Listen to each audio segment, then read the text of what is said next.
Bonjour à tous. Je tiens déjà, en tout premier lieu, à remercier le séminaire Roselle d'avoir sélectionné mon PFE pour les bourses de l'art urbain.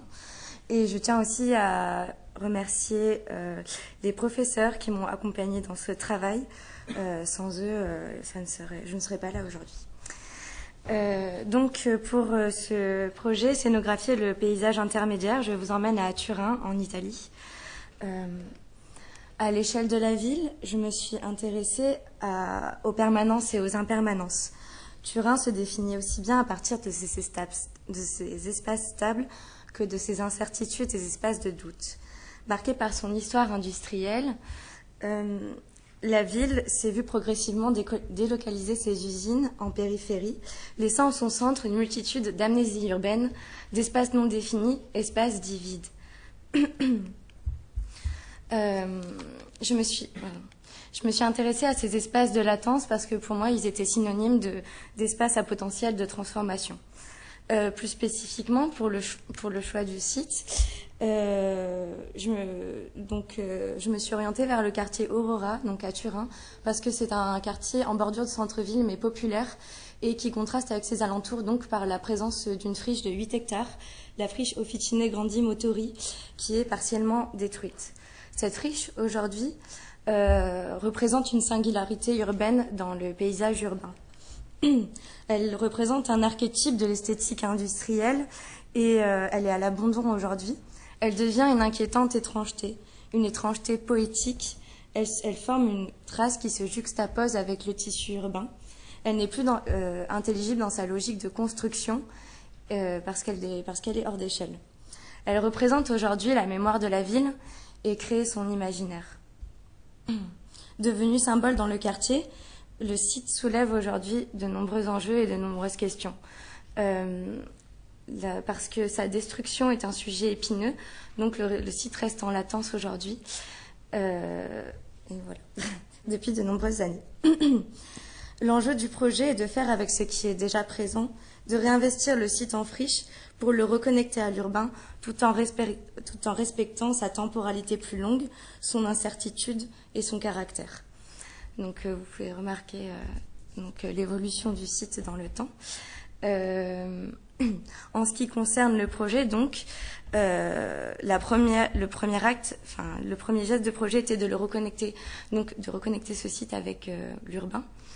La première action était donc de faire tomber les murs de son enclos tout en gardant ceux qui donnent une qualité à l'espace public. Ensuite, la deuxième action était de fragmenter ce site pour lui redonner une échelle urbaine.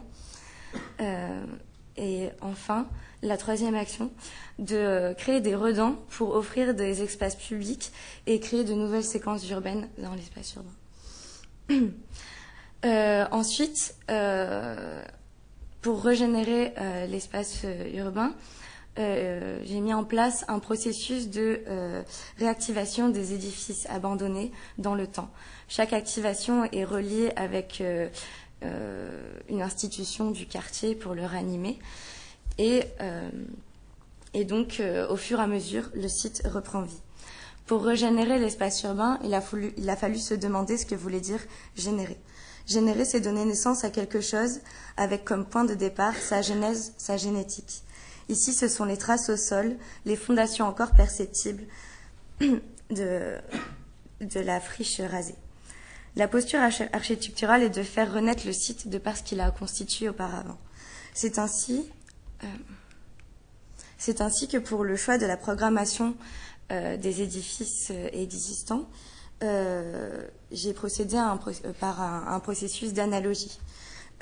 Observer ce que le bâtiment tend à être. J'ai travaillé à partir de la perception des bâtiments.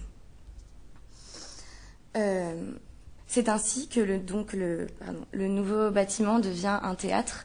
Donc on peut voir le bâtiment réinvesti et ici des extraits de l'encyclopédie d'Alembert et Diderot sur les archétypes du théâtre. Donc voilà le projet. Et donc le seul nouvel édifice qui est construit se place sur les fondations de l'ancienne emprise rasée du bâtiment réinvesti, parce que celui-ci possède une particularité, il a été majoritairement démoli, et donc l'idée c'est de refaire naître le bâtiment sur les anciennes fondations. Et donc la structure répétée devient une nouvelle image, devient un nouveau bâtiment avec un nouvel usage. Ce nouvel édifice est donc le foyer du théâtre et il a une esthétique fantomatique. Cette esthétique fait écho et est en résonance avec la scénographie du projet à l'échelle urbaine. La scénographie à l'échelle urbaine, elle est matérialisée donc par la fragmentation du site qui prend la forme de palissades en polycarbonate. Ce choix a été fait parce que ces palissades font référence à la fois à l'esthétique du chantier et de la transformation, mais aussi ont une esthétique floue, évanescente, entre le visible et l'invisible, et donc va contraster avec l'univers de la friche, le révéler, le cacher et le mettre en valeur. Ainsi, c'est le site à l'échelle urbaine qui devient un théâtre, et le spectacle, le paysage en transformation son spectacle. Je vous remercie.